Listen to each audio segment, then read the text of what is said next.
বিধায়কবিলাকৰ দৰমহা বঢ়াব খোজা হৈছে।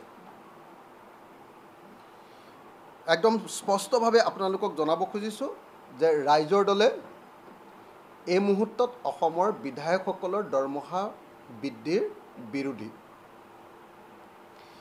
অতি স্পষ্টভাৱে আমি ক'ব খুজিছোঁ যে আজিৰ দিনটোত এজন বিধায়কে যিমান দৰমহা পায় সেইটো এজন বিধায়কৰ কাৰণে যথেষ্ট বুলি আমি ভাবোঁ। নম্বৰ 1।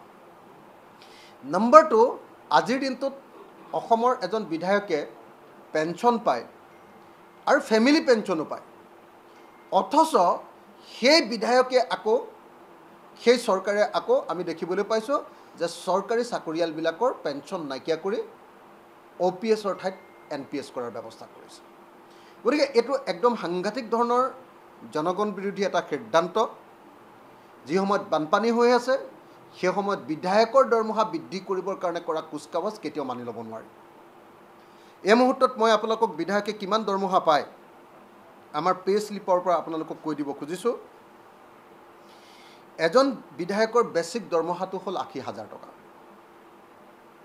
মুখ্যমন্ত্ৰীৰ বেলেগ, বিৰোধী দলৰ দলপতিৰ বেলেগ, তাৰপিছত মন্ত্ৰীবিলাকৰ বেলেগ আৰু আপোনাৰ অধ্যক্ষ আৰু উপাধ্যক্ষ বিধানসভাৰ তেখেতসকলৰ অলপ বেছি, কিন্তু এজন সাধাৰণ বিধায়কৰ দৰমহা হ'ল 80,000 টকা। তাৰপিছত কনষ্টিটুৱেঞ্চি এলাউন্স বুলি আমি সমষ্টিৰ এটা এলাউন্স পাওঁ, সেইটো হ'ল 20,000 টকা। এইটো তাৰপিছত কণ্টিনজেঞ্চি এলাউন্স বুলি আমি 30,000 টকা এটা পাওঁ। তাৰপিছত কনভেয়েন্স এলাউন্স বুলি আমি 15,000 টকা এটা পাওঁ। তাৰপিছত পাৰ্লিয়ামেণ্টাৰী এছিষ্টেণ্ট এলাউন্স, তাৰমানে আমাৰ PAক ৰাখিবৰ কাৰণে আমি টকা 10,000 এটা পাওঁ। তাৰপাছত কেম্প অফিচ এলাউন্স বুলি 10,000 টকা এটা পাওঁ।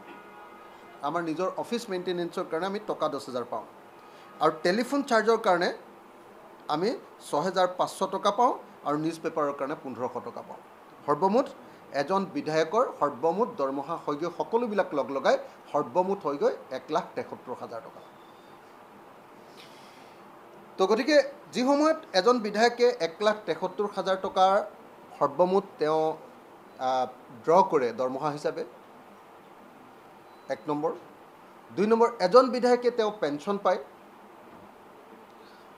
আৰু সেই পেঞ্চনটো আপোনালোকে নিশ্চয় জানে যে পেঞ্চন 40,000 টকা আৰু হেল্থৰ কাৰণে মেডিকেল এলাউন্স পায় 20,000 টকা, মুঠ 60,000 টকাৰ পেঞ্চন পায় আজিৰ দিনটোত এজন বিধায়কে। আৰু এতিয়া বাতৰি কাগজতে পঢ়িবলৈ পালোঁ যে এতিয়া অসম বিধানসভাই বিধায়কসকলৰ দৰমহা বৃদ্ধি কৰিবৰ কাৰণে ব্যৱস্থা কৰিছে। বাতৰি কাগজতে খবৰ পালোঁ যে অসম বিধানসভাই, বাতৰি কাগজতে খবৰ পাইছোঁ দেই, যে অসম বিধানসভাই ইতিমধ্যে অসম বিধানসভাৰ কমিটিৰ পৰা পাছ কৰি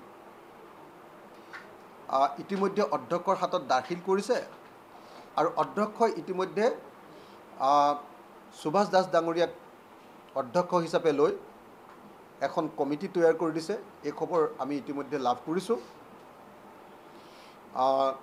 আৰু সেই কমিটিয়ে অচিৰে বহি লৈ সিদ্ধান্ত ল'ব বুলি জানিব পৰা গৈছে। আৰু তাৰ পাছতে অসম বিধানসভাত সেই কমিটিৰ প্ৰতিবেদনৰ ভিত্তিত অসম বিধানসভাত আমাৰ যিখন এক্ট আছে দৰমহাৰ, সেই এক্টখন সংশোধন কৰি দৰমহা বৃদ্ধি কৰিবৰ কাৰণে ব্যৱস্থা লোৱা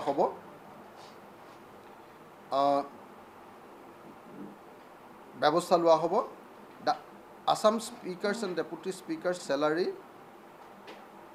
and allowances and amenities act 2018 এইখন সলনি কৰা হ'ব। সলনি কৰি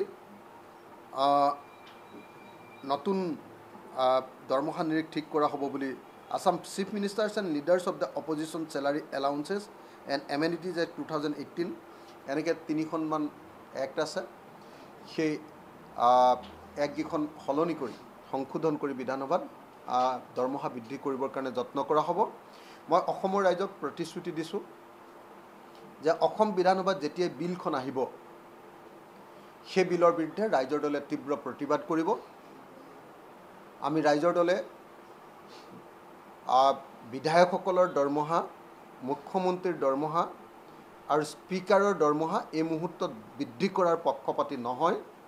আমি ইয়াৰ দৰমহা বৃদ্ধিৰ প্ৰচেষ্টাক তীব্ৰ বিৰোধিতা কৰিছোঁ আৰু বানপানীত ককবকাই থকা এই সময়ত এনেকৈ দৰমহা বৃদ্ধি কৰিবলৈ লোৱা ঘটনা দুৰ্ভাগ্যজনক আৰু জনগণ বিৰোধী বুলি আমি ঘোষণা কৰিছোঁ।